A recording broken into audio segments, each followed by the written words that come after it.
minuto, naiiba ang korte ng ating utak. Sa maliliit at malalaking paraan, nasusukat na ng neuroscience ang nagaganap na pagbabago sa korte ng ating utak. At isa sa mga nag-iimpluwensya ng korte ng utak natin today, last week, next week, are what we hear. Ang korte ng utak ng tao, hindi permanenteng gano'n na lang, naiiba-iba. At naiiba yan ng mga nadidinig na salita. And the shape of your brain shapes your thoughts. Kaya may mga brain na korting negative, may korting positive, may korting mareklamo, may korting loving, may korting mapagtiwala, may korting utu-uto. Kasi nga, may mga nag-iimpluwensya sa korte ng ating isip. At kung ano ang korte ng ating isip, ganun ang lumalabas na kaisipan. What you hear shapes your thoughts and definitely shapes your emotions. Meron ba tayong biglang nagring ang telepono, hindi mo pa sinasagot, kinabahan ka na. Kasi iniisip mo, alas 2 ng umaga, may tatawag, syempre, bad news yun. So, ninenervyos ka na. Lalo na kung narinig mo na. Tapos, pagkaangat mo ng telepono, sabi ka, patay na si nanay. Ganon. Biglang naibang emotion mo dahil sa nadinig mo. Meron naman na pagod ka, biglang may nag-text sa'yo, although hindi nadinig ng tenga, pero nadinig ng puso dahil nabasa, sabi, miss ya. Sumaya ka bigla. Kayang-kaya mong buhatin ang refrigerator dahil may nakakamiss sa'yo. Kung naiinis ka naman doon sa nakamiss sa'yo, bigla ka nang hina, tinamad sa buhay. What you hear shapes your life. Kaya garbage in, garbage inside, garbage out. Proverbs 2:2, ang pakinig mo'y ibaling sa wastong karunungan. Pinipili ang pinapakinggan. Sinasala ang dinidinig. Sinusuri ang tatanggapin mula sa tenga papasok sa puso. Kasi pwede naman pagpasok sa tenga, itapon mo na uli. Huwag mo nang lulunin kasi alam mong hindi makakabuti sa iyo. Choose what you hear. Piliin, suriin, salain ang nadidinig. Focus your ears on what is good for you.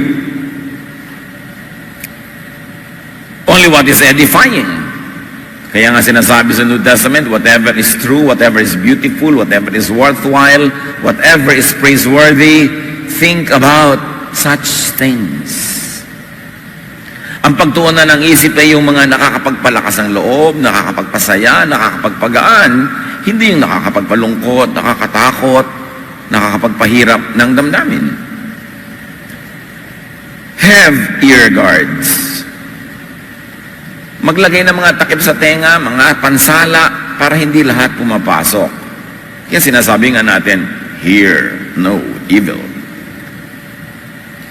Huwag lagi makinig sa evil. What is evil? Evil is not only just what is bad, but what is bad for you. Filter out garbage, toxins, and irritants. So in so many ways, how do you operationalize that in daily life? Don't listen to gossips.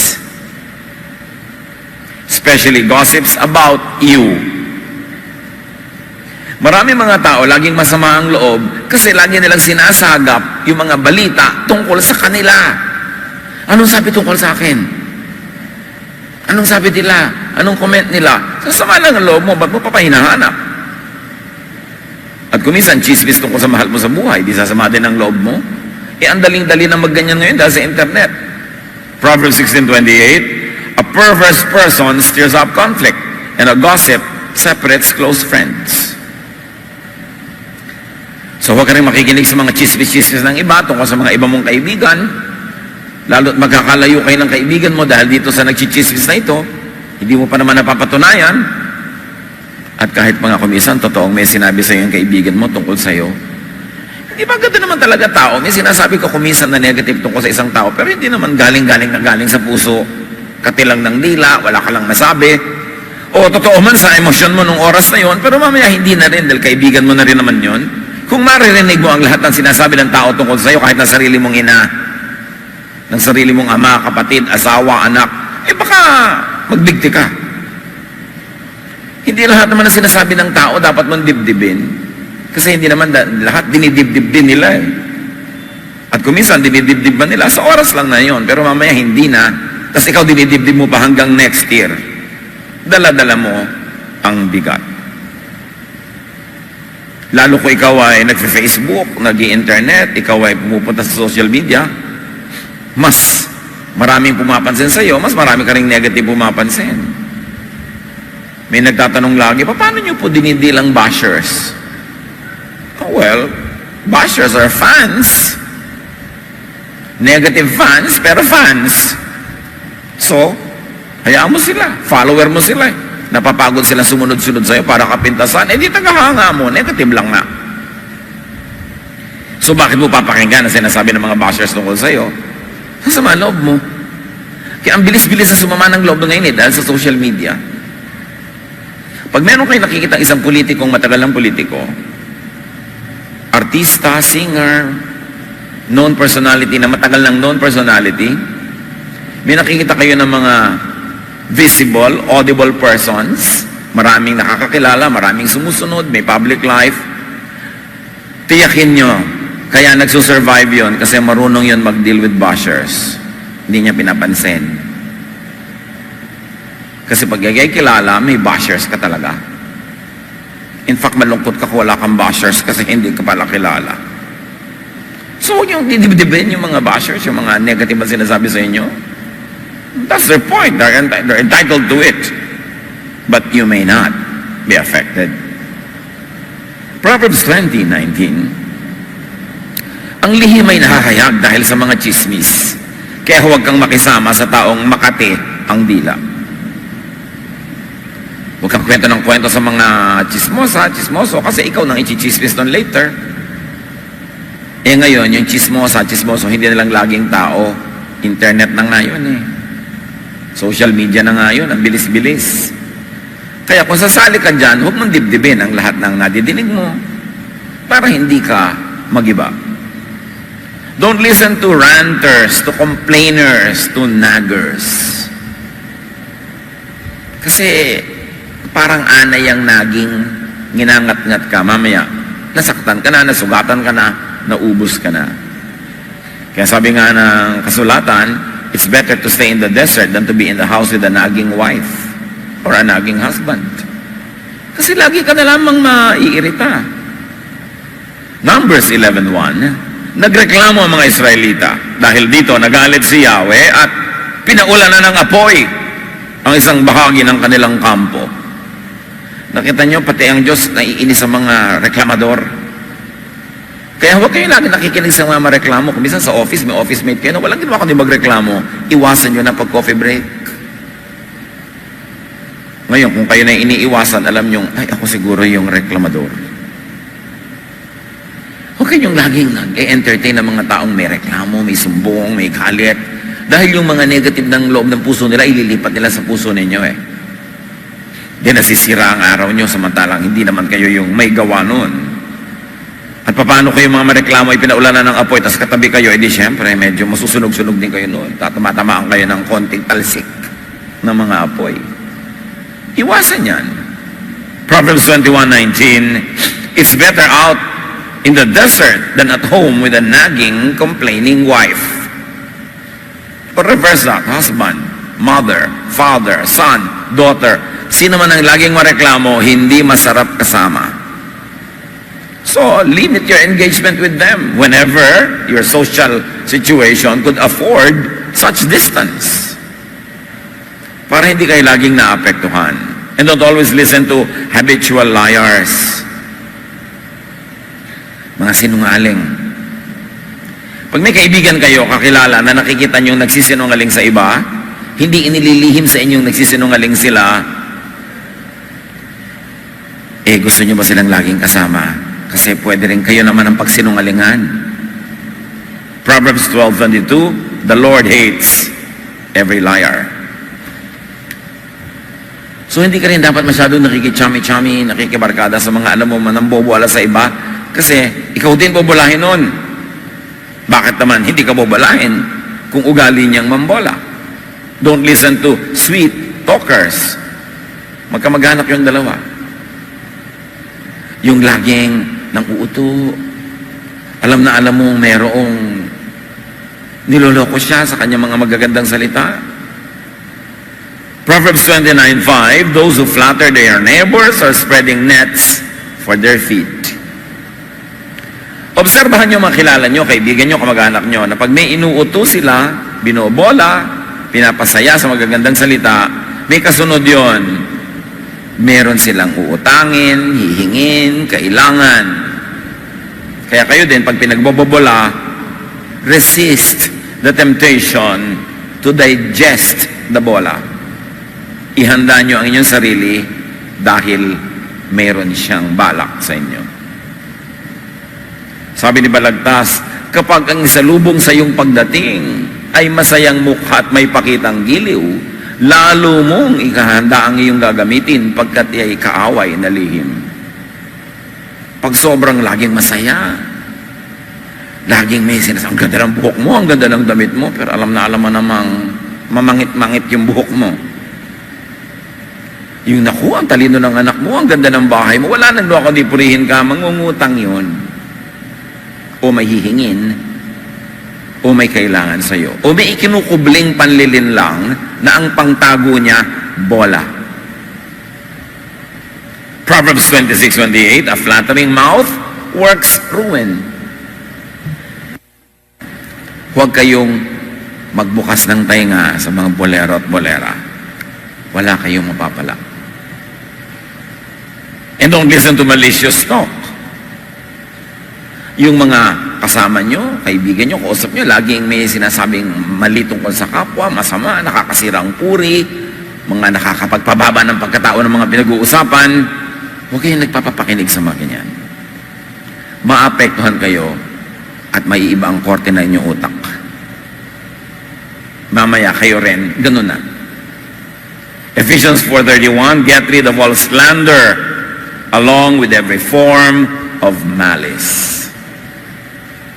Alam niyo yung mga malisyoso, kayang-kaya nilang papangitin ang maganda, kayang-kaya nilang pagandahin ang pangit, kasi malisyoso nga sila.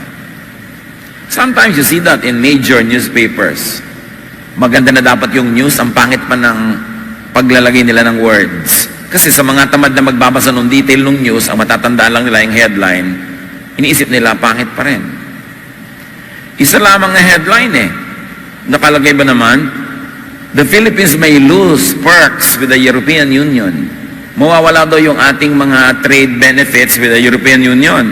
Yung pala, pag binasa mo yung news, kasi umasenso na ang Pilipinas, hindi na tayo ikinoconsider na pobre, so hindi na tayo isasama sa mga binibigyan ng limos.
O, may palakpak ba? Bakit? O sige, lakasan nyo para madinig mabuti. Hindi na tayo ikinoconsider ng European Union na pobre, kaya tinatanggal tayo sa mga bibigyan ng privileges. Pero ang malisyosong dyaryo, sabi, Philippines may lose perks with the European Union. Parang pisisimong gobyerno, ayan, walang tuloy tayo ng perks. Alam na alam mong malisyoso. Ang pangit ng pagpapakita, ang ganda ng balita. So makikita nyo, kahit sa kapwa nyo, kahit sa tao, kahit sa sarili nating pamilya, may mga ganong pagdadala ng balita. Maganda naman pala yung news, pero ang pangit ng presentation, nakaka-apekto. Kaya dapat tayo nanunuri. And don't listen to vexing, disturbing, and stressful talk. Lagi na lang end of the world. Lagi na lang 666. Lagi na lamang na maiiba lang ang kulay ng buwan. Darating na ang Diyos, mawawasak na ang planeta. Magkakagiba-giba na ang lahat ng buhay. So, kahit sa simbahan ko minsan tuloy, napaka-negative ng nadidinig mo lagi. Walang pinag-uusapan kundi ang kasalanan ni ganito, ang karumihan ni ganon, ang parusa sa kanya. Negative. Well, we should hear negative things in proportion and in its correct context. We should protect ourselves from needless negation of even positive things. Yung nakakainis, nakakayamot, nakakapagod, dapat huwag niya nang pakinggan. May mga pamilya na ang laging topic nila, yung kinakabwisitan nilang hipag, pero yan ang laging topic. Yung mga nakakainis sa kapitbahay, yung mga nakaka-stress sa mga kakilala, kaibigan, yun ang topic. Ginagawa niyo silang star. You are fans. Negative fans, but fans. Gusto niyo ba yun? Ephesians 4:29, stop all your dirty talk. Say the right thing at the right time and help others by what you say. Nakakatulong ba yung sinasabi mo? Hindi. Kasi, mga kapatid, tayo nilikha sa wangis ng Diyos. Hindi man tayo kabaitan, may likas pa rin tayong bait. Kaya pag may nadidinig kang masama at pangit tungkol sa kapwa, may bahagi rin ng puso mong nasasaktan. Kahit hindi mo laging nararamdaman yon. At pag ikay nagsasalita ng pangit sa iyong kapwa, naninira ka, kahit gusto mo yung resultang nasira siya, may pagkatao ka pa rin na bahagi ng Diyos na nagdaramdam pag nakakasira ka ng kapwa. At pag hindi ka nakikinig doon sa munting tinig na yon, na nagdaramdam dahil sa mga kabalbalang ginagawa mo, maiiba ang kote ng iyong utak. Pasama ka ng pasama. Hanggang mamaya, di mo na dinaramdam kasi namanhid na ang iyong budhi. Kahit kagalit sa isang tao, pag ginawan mo siya ng masama, dinaramdam mo rin. Kasi tao ka na nilikha sa wangis ng Diyos. Kaya pag may sinasabi kang maganda, may tulong kang binibigay, may ginagawa kang tama, may bahagi rin sa iyo na galing sa Diyos na nagagalak, nagbubunyi, na-edify. Kasi you were created in God's image. Do not destroy that image of God in you by doing what negates the Spirit of God. Huwag niyong kontrahin yung likas na kabanalan na nakatanim sa bawat tao sa pamamagitan ng paggawa ng kabaligtaran ng kabanalan.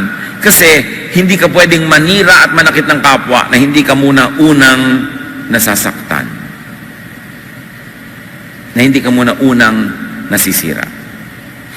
Lalo't kamag-anak mo, kaibigan mo, mahal mo sa buhay, o dati mong mahal sa buhay, ang sinisira mo, parang may ipis ka sa noo, binaril mo, patay ang ipis, pero butas ang bungo mo. Wala tayong pwedeng gawing negative na hindi rin natin ipagdaramdam. Because we're all parts of one another. Lahat tayo ilikha ng Diyos. So stop stressful talk. Lalo na yung mga nanggugulo sa mga religious issues. Tahimik na yung tao, maganda ang effect sa kanya ng kanyang pananalig, payapa ang kanyang buhay.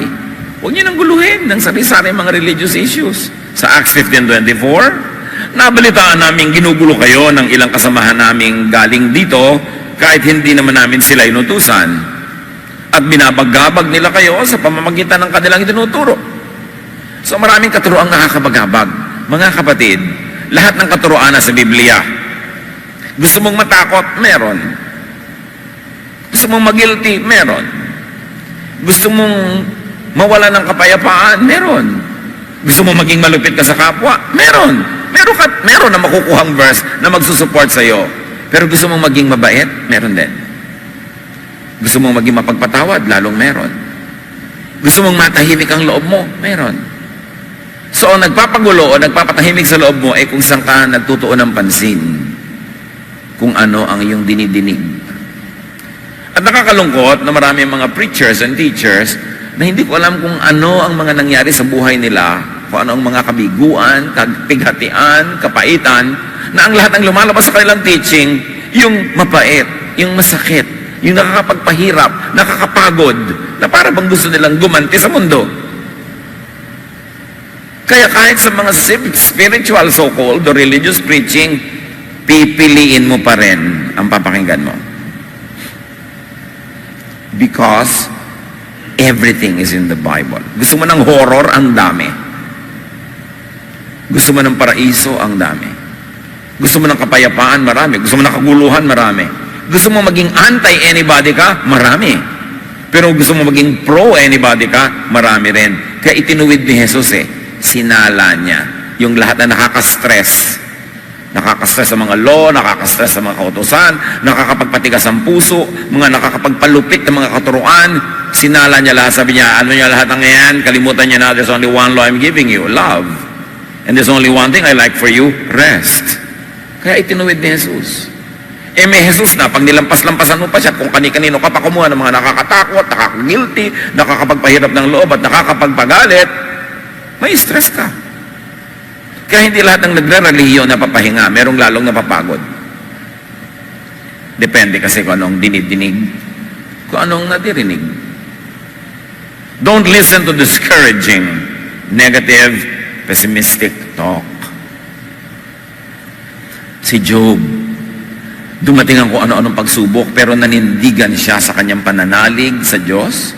Ano sabi ng kanyang asawa na dapat sana'y bigyan siya ng lakas ng loob? Job 2:9. Sinabi ng kanyang asawa, mananatili ka pa bang matuwid?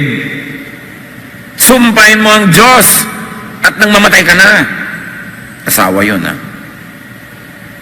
Biro niya, tinanggal ni Satanas ang kayamanan ni Job, ang kanyang kalusugan, at kinuha ang lahat ng mga anak niya, mga manugang at apo, namatay lahat. Isa lang ang itinira, yung asawa. Kakampi pala ni Satanas yung asawa, kaya itinira. Sabi niya, pahuli-huli ka pa, praise the Lord ka pa, ganito na yung buhay natin. Sumpahin mo nga ang Diyos at please lang, mamatay ka na. Kung mamamatay ka bukas, bakit di na lang ngayon? Itinira. So, huwag makinig sa mga ganyan. Huwag sumagap ng mga nega sa buhay. Luke 10:40-42, medyo mild ito, pero nega din. Si Jesus nagtuturo sa bahay ni Martha at Mary na magkapatid. Alam natin ang kwentong ito. Si Mary nakinig doon sa kay Jesus, sa paanan niya, nakaupo sa sahig at nakikinig kay Jesus, kasama ng mga lalaki, mga disciples. Siyempre, ang mga role ng babae nung pangkusina. So, si Martha naman ay abalang-abala sa paghahanda. Kaya't lumapit siya kay Jesus at nagsabi, Panginoon, baliwala po ba sa inyo na pinababayaan ako ng kapatid kong maghanda ng nag-iisa kasi gumagawa siya ng merienda? Sabihin nga po ninyong tulungan naman ako. Ngunit sinabi ng Panginoon sa kanya, Martha, nababalisa ka at abalang-abala sa maraming bagay. Ngunit iisa lamang ang kailangan. Pinili ni Maria ang mabuti at ito'y hindi aalisin sa kanya. Kung kayo may pinipili na mabuti, alam nyo, sa inyong heart of hearts, alam nyo mabuti, tapos may kumukontra sa inyo, huwag kayong makinig. Huwag kayong padala. Huwag kayong makinig sa mga kontra, sa mga may ibang iniisip. Kasi may isip kayo, may isip sila. Alam naman yung iniisip nila, ang paandarin nyo sa buhay nyo. Di paandarin niya sa buhay niya yung iniisip niya. Tapos paandarin nyo sa buhay nyo yung iniisip nyo. Basta't sinuri nyo na at inalam nyo di naman masama. At lalo pa kung ito'y mabuti. Do not let negative people talk you away from your passions. Meron kang gustong-gustong gawin, pinapangarap mo, laman ng puso mo, tapos kakausapin ka na iba para wag. So, kung ayaw mo, di wag mong gawin sa buhay mo, pero bakit mo pinipilit sa akin buhay, yung gusto mo sa buhay mo? Huwag kayo magpapadiscourage sa ganyan. May mga panahon na naninindigan ka para sa iyong passions, sa mga bagay na tunay na mahalaga sa iyo, sa mga bagay na pinapahalagahan mo. Proverbs 4:23, carefully guard your thoughts. Therefore, what you hear, because what you hear shapes your thoughts. Because they are the source of true life. Ano daw ang source of true life? Your thoughts. Because as you think, you become. As you think, you are. So, bantayan ang laman ng isip. Keep watch over your ears.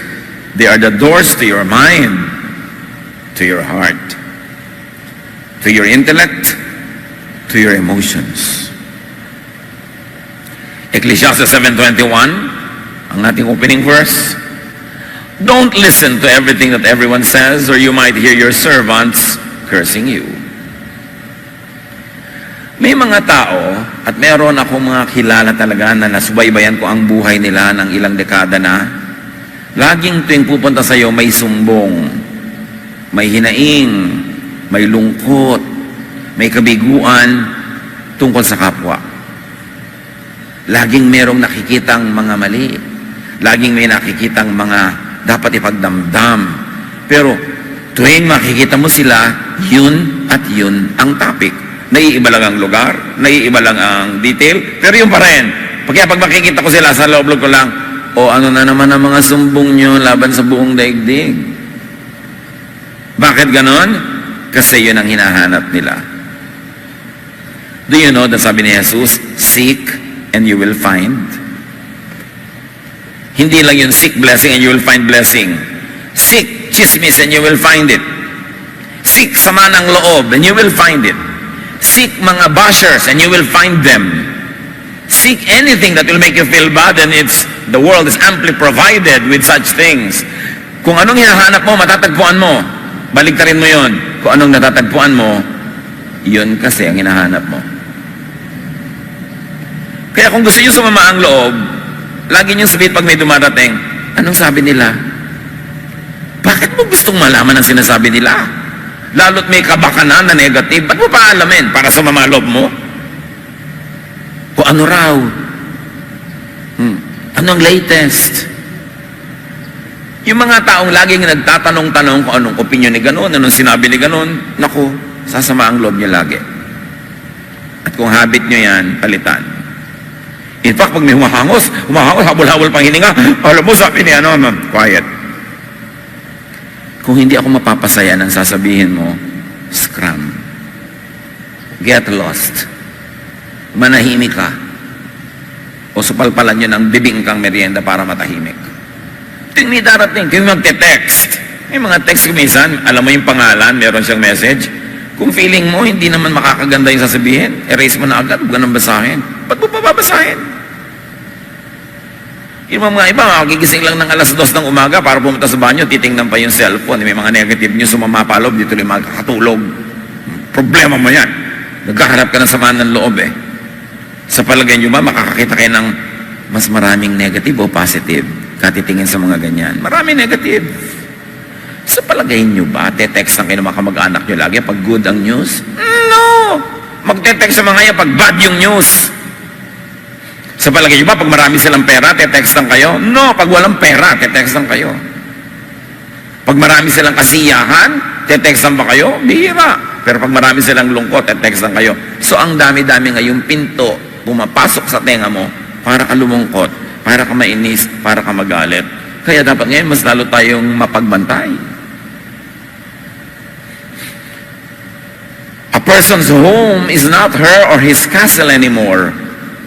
Dati pag meron kang castle, may tubig sa paligid yun, walang makalangoy palapit, nakasara pinto, walang makapasok, mataas ang pader, walang makaakyat, nakalak ang pinto, walang makapasok. Pero ngayon, yung cellphone mo, dala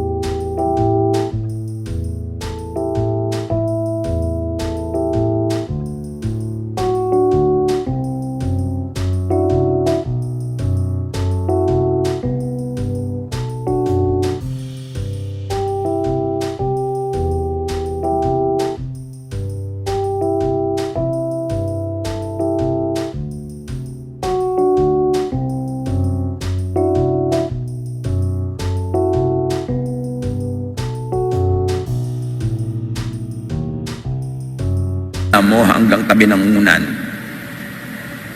Andali kang pasukin ng bad news.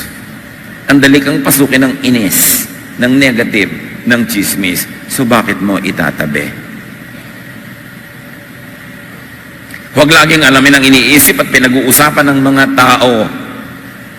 More chances are that you will feel bad. Lalo ko ikay accomplished. Marami kang accomplishment, marami kang ginagawa, visible ka, marami kang projects. Huwag mong asahan na ipagbubunyi yun ng marami. Hahanapan at hahanapan kanila ng kasiraan, kapintasan, at pag pinakinggan mo yon, ikaw ang nagpalungkot sa iyong sarili. O kung makikinig ka man, dahil gusto mong malaman kung anong nararamdaman ng bayan, ng mga tao, tungkol sa iyo, dapat meron kang mga safeguards na hindi ka lagi nagpapa-apekto. May isang matandang kasabihan, stick and stones can hurt my bones, but words will never hurt me.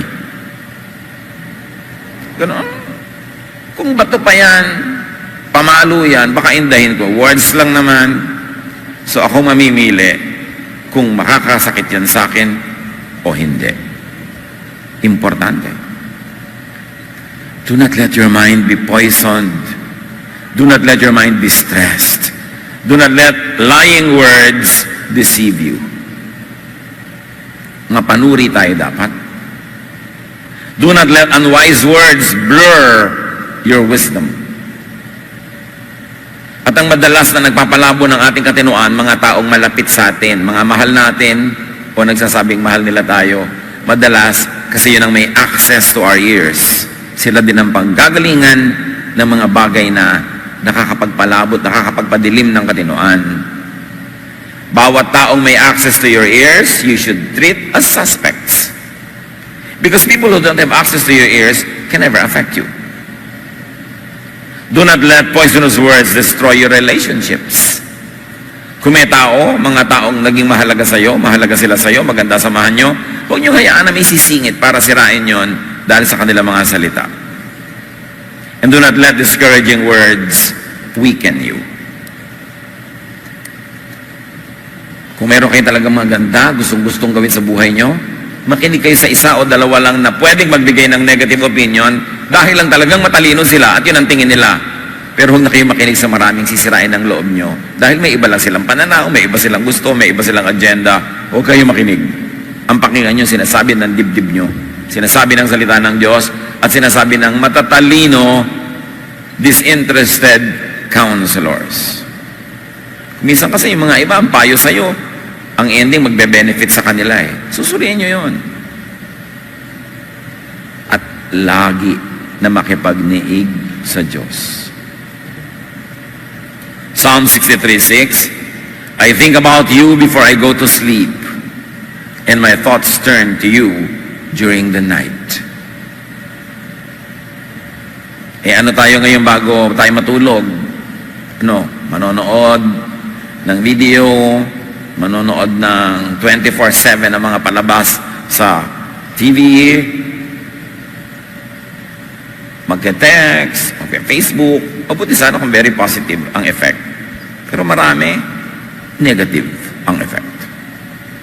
Balikan natin to, an old-fashioned way to go to sleep. Instead of counting sheep, you talk with the shepherd. Instead of talking to the world, you talk to the one who created the world, in whose hands the world is. Sabi niya, I think about you before I go to sleep, and my thoughts turn to you during the night. Nakakakalma yun. Nakakatahimik. Nakakapagpalakas ng loob. At nakakapagpahimbing ng tulog. Listen to the voice of God. And of course, the voice of God are not sound waves. Listen to the voice of wisdom and reason. That is the word of God. Listen to the voice of peace and serenity. The voice of health and wellness. This reflect and echo the words of God. Discover and rediscover clarity in serenity. Ito ang dapat nating balikan, mga kapatid, yung paglilinaw at pagliliwanag ng isip, dahil tahimik ka lang. Wala kang ginagawa. Wala kang binabasa. Wala kang kinakausap na ibang kapwa. Tahimik ka lang. Sa pananahimik ng isip, binibigyan mo ang Diyos ng space para i-reshape yung isip mo sa tama. Hindi mo binibigyan ng ibang elements, ibang nilalang, ng access to the reshaping of your brain at that moment. Kasi nananahimik ka lang, you leave it up to God. Discover, rediscover meditation.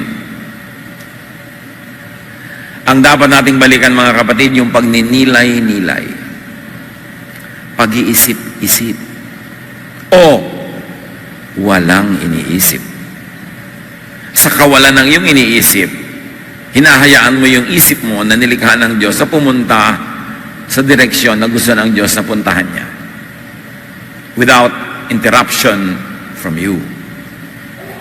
Nung araw, ang mga sinaunang bahay, dito man sa Maynila, may mga balkonahe.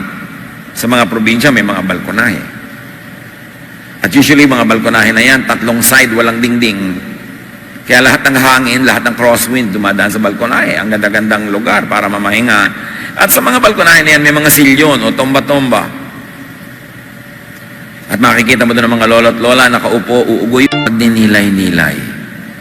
Because this repetitious movement, sa duyan, sa silyon, sa rocking chair, it creates a certain vibration in the mind that makes you transcendent of your immediate surrounding. And you're able to subscribe to a higher consciousness wherein the Spirit of the Lord can talk to you. Kaya kahit sa mga matatandang mga kultura ng mga tribo sa Pilipinas, ang kanilang mga spiritual leaders, lagi nakaupo sa duyan, uugoy-ugoy. At maraming mga relaxation techniques na uugoy-ugoy din. Tapos yung mga evangelical kisa, takot na takot, makakapasok ka naman sa mga espiritu. Hindi mo na kailangan, nakatira na sa'yo. Hindi mo na kailangan mag-ugoy-ugoy pa para tirahan ka. Andyan na nga eh. Pero yung nananahimik ka lang kasi, yung rhythm, then there is something magical that happens, something spiritual, something very, very miraculous, that you get detached from the immediate surrounding and you become conscious, aware in another spiritual plane. And that is what meditation does. Kaya si Jesus, ang lagi niya ina-encourage, when you pray, go into your room, close the door, pray to your Father in secret. And the Father who sees you in secret will reward you. Why? Because in private prayer, walang agenda, walang nakalista. Ito mga ipagpe-pray natin, ito mga dapat natin gawin. Walang nagli-lead, no? Kung minsan naiinis ka doon sa boses nung nagli-lead, o kaya sa kanya repetition, wala nang tigil, ang haba-haba. Hindi ka na talaga nabibless kumisan. Nabibless ka rin naman, madalas.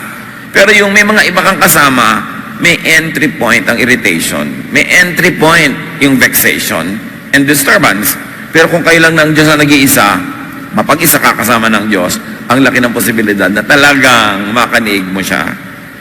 While we love being at groups, praying together, but we love gathering, prayer, fellowships, you should never neglect private prayer. Hindi dapat pabayaan yung at kalimutan yung pananalangin ng tahimik na mag-isa, na walang listahan, walang prayer guide, walang devotional guide, nandun ka lang, uugoy-ugoy, at makikita mo ang presensya ng Diyos. So discover and rediscover the spirituality of reflection, of meditation, without agenda. Magnilay-nilay, magbulay-bulay, manahimik. Huwag laging may gadget, huwag laging may kausap, at huwag laging may ginagawa. Nung araw, ang mga tao, pag nagbabiyahe, lalo hindi sila yung driver, kaya nakasakay sa kotse o nasa bus, lalo pupunta sa mga probinsya, yung bang kung saan-saan dumadating yung isip mo kasi nakatingin ka doon sa mga malayong mga palayan, mga nyugan, bundok-bundok, kung saan-saan ka dinadala ng diwa mo, nare-relax ka, nakakapag-reflect ka, nakakapag-meditate, pero hindi ngayon eh. Pag may 40 taong laman ng bus, may 40 cellphone yun, nakasubsub sila lahat doon. Wala na ngayong quiet moment. Ang tao, kahit naglalakad, tumatawid ng kalye, nagtitext. Nung araw, pag pupunta ka sa mga opisina ng mga doktor, nakaupo ka doon, may mga babasahin, o nagpe-pray ka, lahat nagte-text. Naubusan na tayo ng private space in our minds dahil laging may laman. Wala na tuloy space yung meditation, quietness, reflection. This generation is very informed, but it is not wiser. We have all the information we want, but where is the wisdom to guide that information to make us better persons, to make us more quiet? In-improve daw ang communication, pwede ka makipag-text doon sa kaibigan mo na nasa banyo niya sa New Zealand, pero itong katabi mong nanay, kanina-kanina pa nandyan, di kayo nag-uusap. Ang laki-laki ng nanegate niyang technology. Ang matitinong tao, kinokontrol nila ang technology, hindi sila nagpapakontrol dyan. At huwag niyong aalisin sa buhay niyo yung blank time, blank space, na wala kayong iniisip, wala kayong ginagawa, wala kayong dinudot-dot-dot ng mga gadget, para magkaroon ka ng space na magbulay-bulay, magnilay-nilay, manahimik. At mga kabataan, kung kasama nyo yung mga magulang, iligpit nyo mga cellphone nyo. Makipag-usap kayo, makipagkwentuhan, naghihintay sila na mabalitaan nyo ng mga nangyayari sa inyong buhay. Hindi yung kumakain na nga kayo nakasubog pa rin kayo sa cellphone, kulang na lang, isubo sa inyo mga magulang nyo yan. Kung pwede lang ang gawin, isusubo sa inyo, papalulun sa iyo, pati cellphone mo, pati mga computer mo. Kasi dinaramdam ng mga magulang yung ganun Yung mga anak nila katabi, hindi malang sila pansin, hindi sila kausapin. Tapos, bababa ng grades. Mabuti sana kung tumataas ang grade, kare-research. Kung ano-ano na pala nire-research. Maganda yung technology maganda idudulot yan kung under control. But don't let it control you. Psalm 46:10, our God says, come down and know that I am God. When will you know God? When will you know that God is God? When you calm down. When you are so quiet that you can hear your mind thinking. When your space, your mind is blank, like it is open for God's presence. The law of physics, the law of impenetrability says only one thing occupies one place at one time. Give God the space. It means that you've got to set some space free. Kailangan may space ang Diyos, may space ang mga magulang, may space ang elders, may space ang mga kaibigan, at hindi lahat puro gadget ang kumain ng space.